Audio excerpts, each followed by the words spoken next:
Option selling जो है वो गेम ऑफ प्रोबेबिलिटी होती है। जब भी हम ऑप्शन सेल करते हैं हम चाहते हैं हमारी प्रोबेबिलिटी ऑफ प्रॉफिट ज्यादा से ज्यादा रहे। पर अगर हम बहुत ही प्रोबेबिलिटी ऑफ प्रॉफिट रखते हैं तो हमारे रिटर्न्स कॉम्प्रोमाइज हो जाते हैं। तो हम ऐसा क्या करें कि हमारे रिटर्न्स भी ठीक ठाक रहे और हमारी प्रोबेबिलिटी ऑफ प्रॉफिट भी ठीक रहे। अब रिटर्न्स ठीक ठाक रहने की सबकी अलग डेफिनेशन हो सकती है। बहुत सारे लोगों का लालच होता है कि मैं महीने में 10% कमा लूं। बहुत सारे लोग खुश होते हैं कि 2 से 3% भी कमा लूं तो बहुत अच्छा है, क्योंकि मैं बैंक के एफडी को बीट कर सकता हूं, रिस्क कम हो और मैं आराम से अपने लिए एक पैसिव इनकम का सोर्स क्रिएट कर सकता हूं। नमस्कार दोस्तों, मैं हूं संजय कथुरिया, आपका बिजनेस फाइनेंस और पैसिव इनकम कोच, और आपको ऑप्शंस के माध्यम से एक पैसिव इनकम क्रिएट करने की आपकी जर्नी पे लेके चलना चाहता हूं।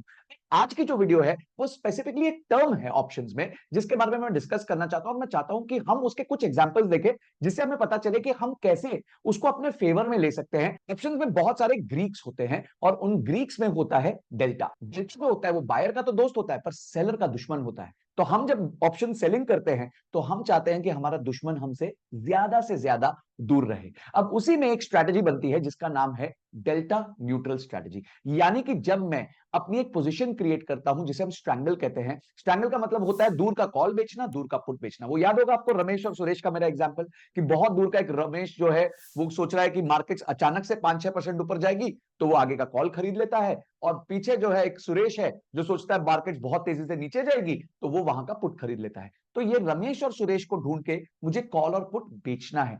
क्या मैं ऐसा कुछ कर सकता हूं कि अगर रमेश और सुरेश को मैं कॉल और पुट बेचूं और मार्केट हिले तो मेरा जो टोटल प्रॉफिट है वो हमेशा कंसिस्टेंट रहे, कभी ऐसा ना हो कि पता चला कि एक तरफ ज्यादा मूव हो गया तो मुझे ज्यादा लॉस होने लग जाए। इस स्ट्रेटेजी को कहा जाता है डेल्टा न्यूट्रल स्ट्रेटेजी। यानी मेरे जो दो दुश्मन हैं, कि कल को मेरे जो दो दुश्मन बन सकते हैं रमेश और सुरेश, और मार्केट अचानक या तो रमेश की तरफ चले जाए या सुरेश की तरफ चले जाए, उससे मेरे को बचाने के लिए अगर मैं डेल्टा को न्यूट्रल कर दूं, यानी कि दोनों तरफ के डेल्टा को ऐसा इक्वेट कर दूं कि जो मूवमेंट्स है यानी दोनों तरफ के डेल्टा को ऐसा इक्वेट कर दूं कि जो मूवमेंट्स है उससे मेरा नेट प्रॉफिट जो है वो ज्यादा ना हिले और धीरे धीरे मुझे डिके मिले, और वो जो डिके मुझे मिलेगा वही मेरा प्रॉफिट होगा। तो आइए समझते हैं कि डेल्टा न्यूट्रल को हम बेसिकली कैसे यूज कर सकते हैं और कौन से लेवल का डेल्टा जो है वो हमें रीजनेबल प्रोबेबिलिटी ऑफ प्रॉफिट भी देता है और सेफ्टी भी देता है। और आज के लिए मैं यूज करूंगा बैंक निफ्टी को, क्योंकि बैंक निफ्टी में सबसे ज्यादा वॉल्यूम्स होती है, पर आप और कोई भी अंडरलाइन में इसको टेस्ट कर सकते हो। तो दोस्तों आइए देखते हैं कि बैंक निफ्टी में ये कैसे ऑपरेट करता है। हम यहां जाएंगे,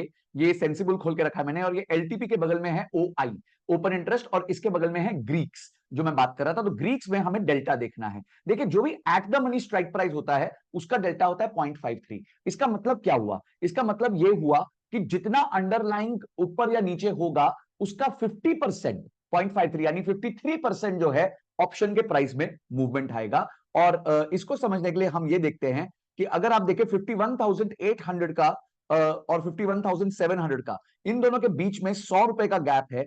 और आप अगर इन दोनों के लास्ट ट्रेडेड प्राइस देख लें तो इन दोनों के बीच में करीबन 56-57 रुपए का गैप है। यानी मूवमेंट तो 100 रुपए की है पर गैप जो है वो 56-57 रुपए का है। क्योंकि जो ऑप्शंस होते हैं, ऑप्शंस के प्रीमियम में एक होता है इंट्रिंसिक वैल्यू, एक होता है टाइम वैल्यू। तो जैसे जैसे ऑप्शन ज्यादा इन द मनी आने लगते हैं उनका टाइम वैल्यू कम होने लगता है, और आउट ऑफ द मनी जाने लगते हैं तो उनका टाइम वैल्यू बढ़ने लग जाता है। अब ये सब बहुत टेक्निकल है, आप चाहते हैं मैं इस पे एक पूरी डिटेल्ड वीडियो बनाऊं तो नीचे मेरे लिए ग्रीक्स लिख दीजिए, मैं समझ जाऊंगा आप चाहते हैं कि मैं एक लंबी वीडियो बनाऊं। तो पहले बहरहाल हम आते हैं और देखते हैं कि ग्रीक्स तो यहाँ पे 0.53 है। अब मैं चाहता हूं कि डी से दुश्मन, डी से डेल्टा, मेरा डेल्टा सबसे कम हो जब मैं ऑप्शन सेल कर रहा हूं, क्योंकि जितना डेल्टा ज्यादा होगा उतने ही थोड़े मूवमेंट्स पे प्रीमियम हिलेगा और एज अ सेलर मेरे लिए भारी नुकसान मैं उठा सकता हूं। तो मैं क्या करूंगा, मैं ढूंढता हूं चलो कि क्या मैं पॉइंट टू डेल्टा को सेल कर सकता हूं दोनों तरफ।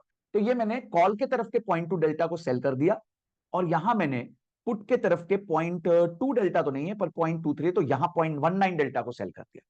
अब आप देखिए मजेदार बात, ये जो है इसकी एक्सपायरी आपकी होगी 18 सितंबर को, विच इज ऑन वेडनेसडे। तो अगर मैं आप देखूं तो मैं ये देखता हूं कि 18 सितंबर जो यानी से आज से सिर्फ 4 दिन दूर है, उसमें मेरा 1,07,000 रुपए का मार्जिन लगेगा और मुझे 2.2% का रिटर्न आ जाएगा और 76% प्रोबेबिलिटी ऑफ प्रॉफिट होगी। यानी एक हफ्ते से कम में मेरे को 2.2% का प्रॉफिट आ सकता है विद 76% ऑफ प्रोबेबिलिटी।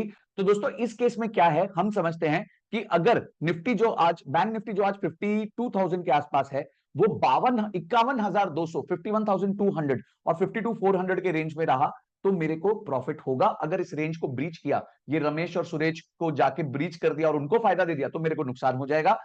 अगर आपको लगता है नहीं सर ये तो बहुत रिस्की है, मैं अपने रिटर्न्स की अपेक्षा कम कर देता हूं, एक 4 दिन के अंदर मुझे 1% रिटर्न भी मिल गया तो मैं बहुत खुश हूं, या 1.5% भी मिल गया तो मैं बहुत खुश हूं, तो हम क्या करेंगे, हम रमेश और सुरेश को दूर कर देंगे। तो हम कॉल साइड को और दूर कर देंगे, बहुत दूर ले जाएंगे। समझिए अभी 52,000 का अंडर लाएंगे तो हम 53,000 ले जाएंगे, और यहाँ पे 51,200 वैसे ही काफी दूर है, काफी अच्छा प्रोटेक्शन है।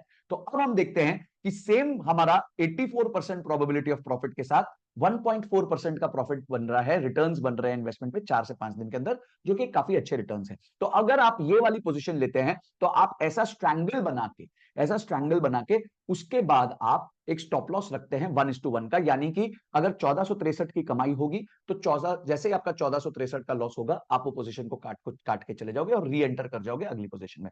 तो दोस्तों ये होता है एक डेल्टा न्यूट्रल सिचुएशन, जहां पे आप डेल्टा को न्यूट्रल कर देते हो और अपने लिए प्रॉफिट लाते हो। अब अगर आपको लगता है कि 10% का डेल्टा न्यूट्रल बहुत ज्यादा था, तो हमने ऑलरेडी सिचुएशन को चेंज कर दिया है। अब हम देखते हैं कि अगर हम 7% या 6% डेल्टा के हिसाब से जाते तो हम क्या करते। हमने अभी 20% डेल्टा, 0.2 पे डेल्टा पे देखा, अब हम 0.1 डेल्टा पे देखते हैं। 0.1 डेल्टा यानी अपने दुश्मन को और कमजोर कर दिया हमने। तो अब हम जाते हैं यहाँ पे 0.1 डेल्टा जो है वो यहाँ पे है 52,800 पे, 0.09 डेल्टा, और यहाँ पे है वो सेम नंबर है यहाँ पे 50,800 पे। अब देखिए मजेदार बात, आप लोग को 0.1 डेल्टा पे 89% प्रोबेबिलिटी के साथ 1% का रिटर्न 4 दिन में बन सकता है। तो दोस्तों कोशिश करें जो ये रेंज सेट करते हैं उसको डेल्टा न्यूट्रल कर दीजिए, क्योंकि उसमें क्या होगा, अगर फ्लक्चुएशन होगी तो बहुत ज्यादा इमीडिएटली नुकसान नहीं दिखेगा, आपका स्टॉप लॉस हिट नहीं होगा, और आपको धीरे धीरे थीटा डीके का फायदा मिलेगा, और आप अपना जो 1% 1.5% बनाना चाहते हैं वो बना सकते हैं। स्टॉप लॉस जरूर रखना है, क्योंकि ट्रेड हमारे कंट्रोल में नहीं होता, मार्केट हमारे कंट्रोल में नहीं होती, हमारे कंट्रोल में होता है हमारा स्टॉप लॉस रखना। तो इस पर आप 1:1 का एक स्टॉप लॉस भी रख सकते हैं। तो दोस्तों आपको पता है कि अगर आपको कंसिस्टेंटली पैसिव इनकम बनानी है जैसे मैं बनाता हूं, तो आप मेरे वेबिनार में आ सकते हैं। निःशुल्क वेबिनार है, अभी तक करीबन 20,000 लोगों ने ये वेबिनार अटेंड कर लिया है, और उसमें मैं सिखाता हूं कि मैं कौन सी स्ट्रेटजी यूज करता हूं जिससे मैं एक पैसिव इनकम बना पाता हूं। हाई प्रोबेबिलिटी है, देखो मैं कभी थंबनेल में ये नहीं लिखता कि जीरो लॉस स्ट्रेटजी, ऐसा नहीं हो सकता।